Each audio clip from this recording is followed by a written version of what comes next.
What's going on, y'all? How you guys doing? Listen, Jeffrey here with a Little Lou's Barbecue here. We're in the outdoor kitchen, and that means today we're cooking. And what are we making today? We're gonna make some beef back ribs.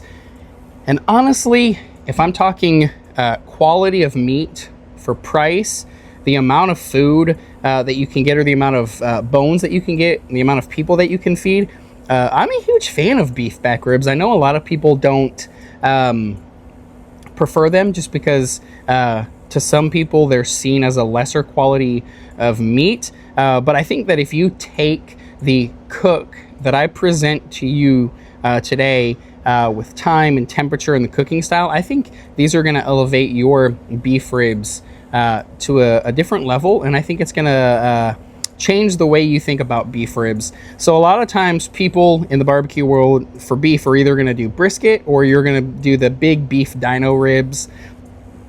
A lot of people don't like the beef back ribs because it's kind of hard to get the same result that you would get kind of like doing beef back ribs, doing brisket, that sort of stuff. I don't cook my beef back ribs like I would cook a brisket, like I would cook the dino ribs. I like to treat them like I would a typical pork rib. One thing to note, typically I am not going to spritz them. Sometimes I will, usually I don't. If I do spritz them during the cook, I'll do like Worcestershire sauce, or a mixture of W sauce and cider vinegar, or whatever it may be, something to add flavor that's beefy. Really don't like a sweet flavor profile, but you could. So let's just dive right in. With the beef ribs, the beef back ribs, I did get these from Costco. They were prime grade. Not really going to do anything with them trim wise. You could do these with a couple different seasonings. Obviously today we're just going with my SPG.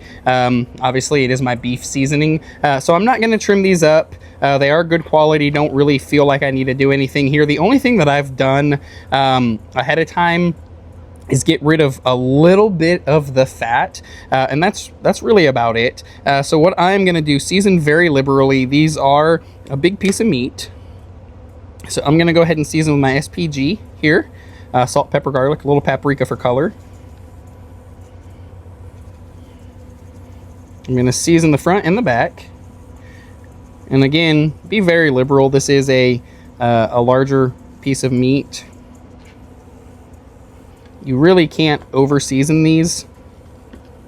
So we're just going to pat this in here. Glove police, come at me, whatever. I don't feel like putting some gloves on today. Now we're going to season the front of these.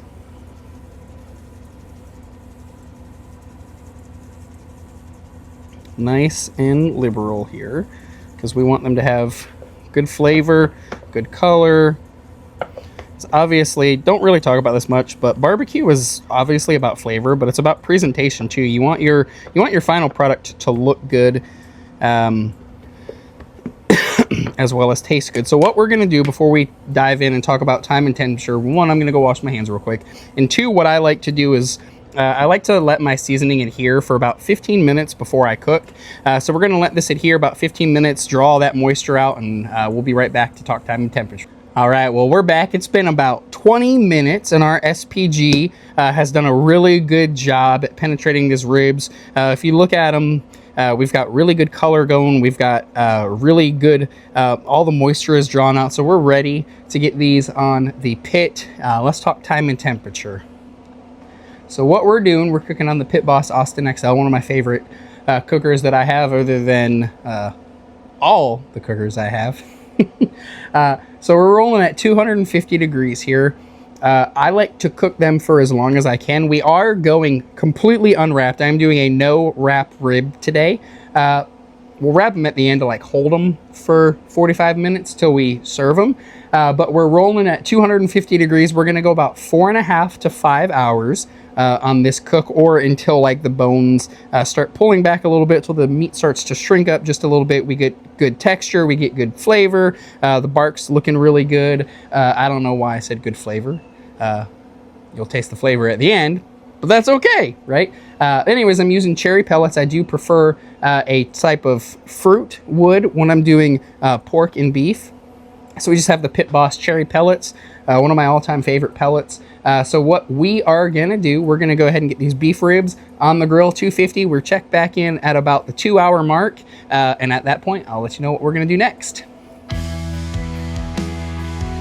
All right, y'all, well, we're back. Well, it's been just a little bit over 2 hours. We're starting to get some decent bone pullback on these beef ribs. I know that I said that I wasn't gonna spritz these, but I think I'm gonna spritz just a little bit just to help with some flavor, help add some moisture. So I just got in our spray bottle here, it's just a Zep spray bottle. Don't have to get anything fancy. I think I picked this up at Tractor Supply Co. or something. So we got some apple cider vinegar, some water, and some beef broth. So I'm gonna go ahead and give these a little spritz. Then we'll be back in about another 2 hours, and we should be good to wrap at that point. All right, y'all, well, we're back where we're just at 5 hours and 20 minutes of total cook time. These ribs are done. They've got great color, they've got great bark. So the next thing that we're gonna do is probably one of the most important processes in barbecue. We're gonna go ahead and wrap these. We're gonna spray them with some cider vinegar, water, and beef broth. Spritz them a couple times throughout the cook. We're gonna rest these in our Arctic cooler. Shout out to Arctic, great products, great brand, love using them. But we're gonna wrap these ribs. We're gonna spritz them, wrap them, and then we're gonna rest them in the cooler for about 45 minutes to hold them until dinner's done. So what I'm gonna do, I'm gonna go ahead and spritz these now.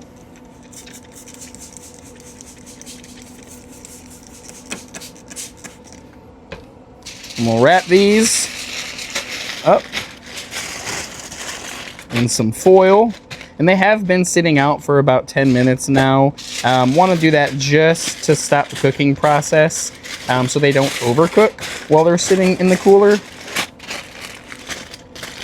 So now that these are wrapped, I'm going to go ahead and get them in my Arctic 65 over here, and we'll be back in about 45 minutes.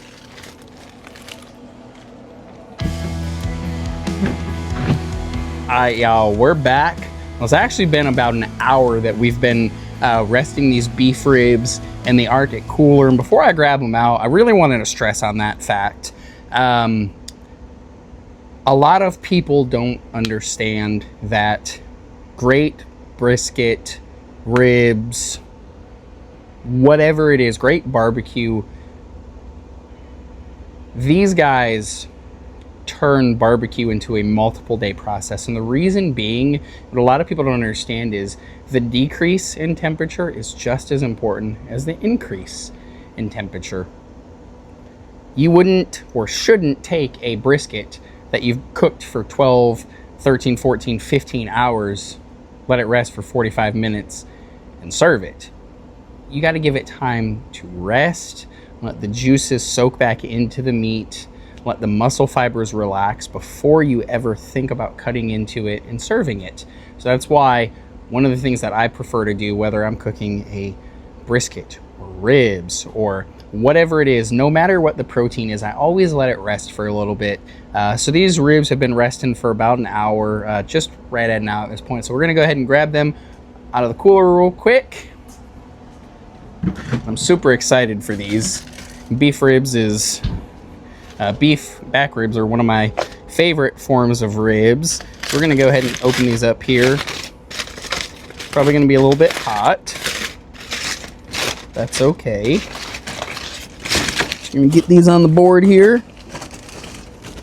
Try to not make a mess. Whew, and I mean instantly. The color, incredible. So what we're gonna do, we're gonna go ahead and carve some of these up.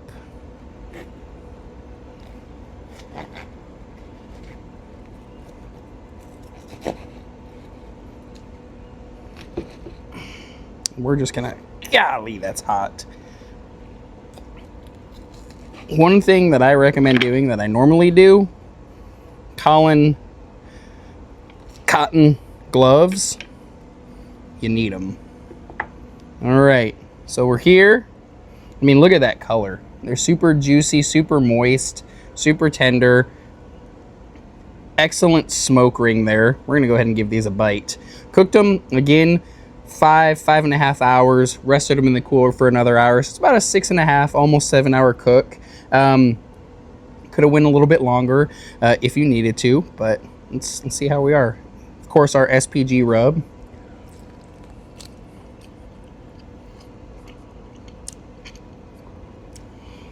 That is super smoky. That is super tender. And those are super juicy. Woo, those are good. And it is good to be back. Y'all head over to our website, sign up. You're going to get 15% off your order, and you're going to get these videos in your inbox every single week. See y'all next week.